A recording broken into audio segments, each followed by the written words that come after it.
On this episode, you're not going to lose it.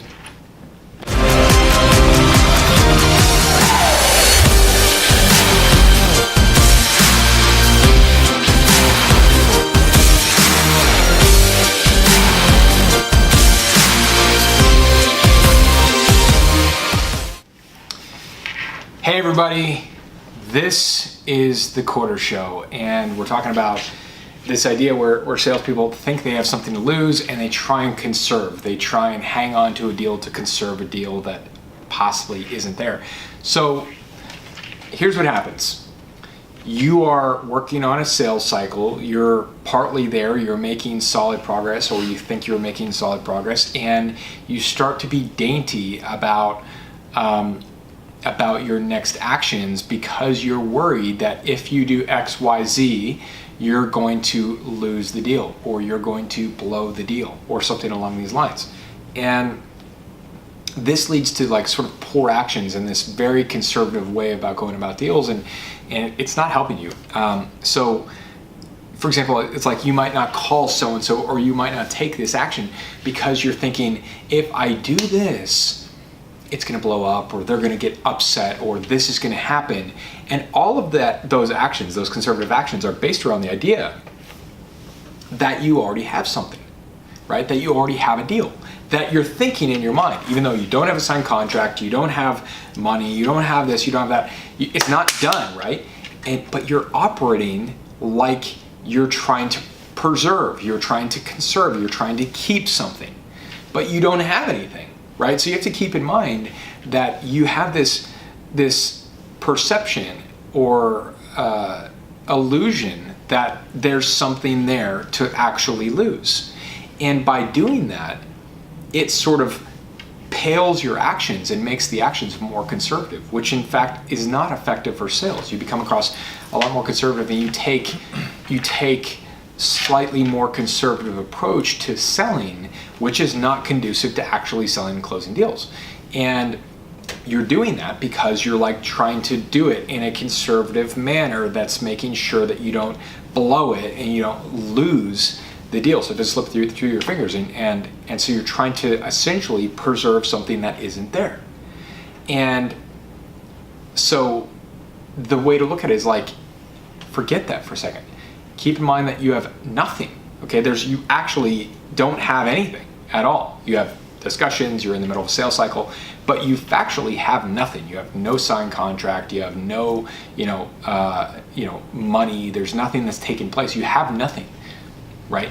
Which means that you have everything. It's only a net positive outcome. You only have something to gain, right? You only, from your actions, will gain something.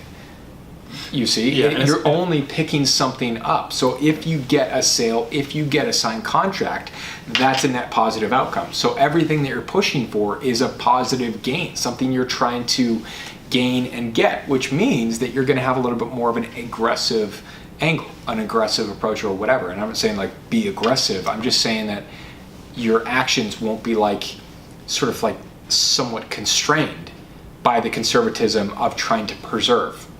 And I know the exact point where Richter's 3 top salespeople learned this lesson.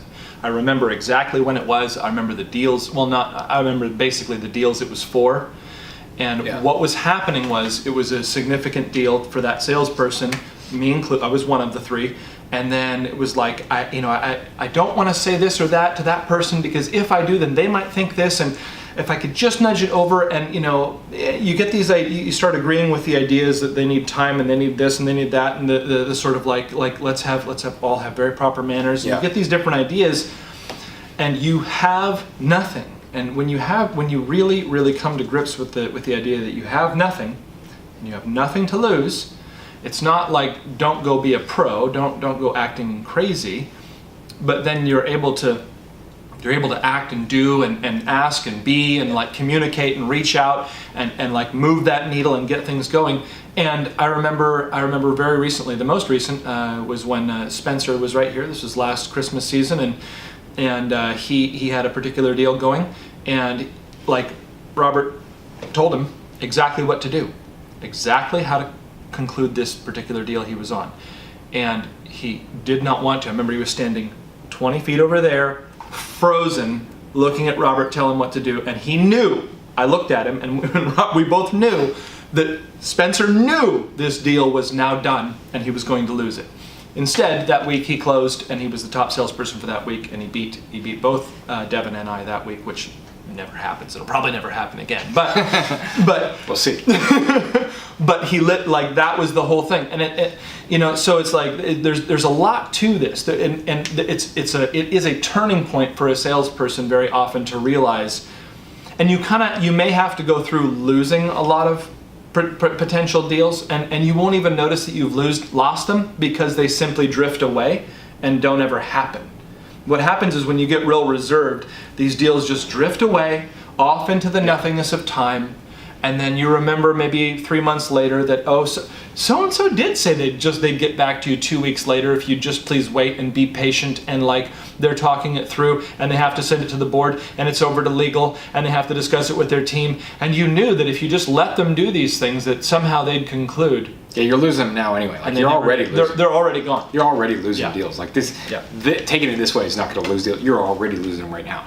And the other thing I want to say on that, and I wrote a note here, is keep in mind that the only time the deal ends, a deal ends, is when you end it, right? So for example, if people are always worried about getting a no or getting an objection or like, I'm going to lose it or whatever, that would be granting sort of truth to the idea that you are not cause on your cycle. So let me clear that up a little further. You are cause in terms of ending cycles when you want them to end or when you elect or decide for them to end. So even if a prospect says, no, we're not doing this, somebody could say, oh, I lost it. Or you could say, you know, I'm going to keep pursuing this. I'm finding another person in there. I'm going to find another person because I really believe we need to be on board. They need to be on board. We need to do this whole thing. This is the right thing for them to do. And you can decide to pursue it. Or you can decide at that point to say, you know what? Yeah, I'm not going to pursue this. I'm done with this one. Even though they said, no, we're not doing it, you can look at it and say, I'm going to end it. You can say, you know what? I'm done. I'm going to end it. I'm not going to pursue it any further. That's you deciding, right? You decide when it ends, which stays causative all the time. So you can never take a loss, really, if you adopt things from that viewpoint. I never care. If somebody tells me no, I either continue to pursue it, find another person, and go continue, pivot and find a new angle to go close the deal, or I make a conscious choice to end off. But I never take a loss, right? I never take losses or this thing that's in sales. Or people talk about rejection or whatever. It never happens to me because I'm always electing to end off on something if I want to end off or not, right? And I keep pursuing. I'm like, you know what? This is a great company. This is a great thing. I want to keep going, and I'm going to go find another person. I'm just going to make this happen, even if somebody tells me no.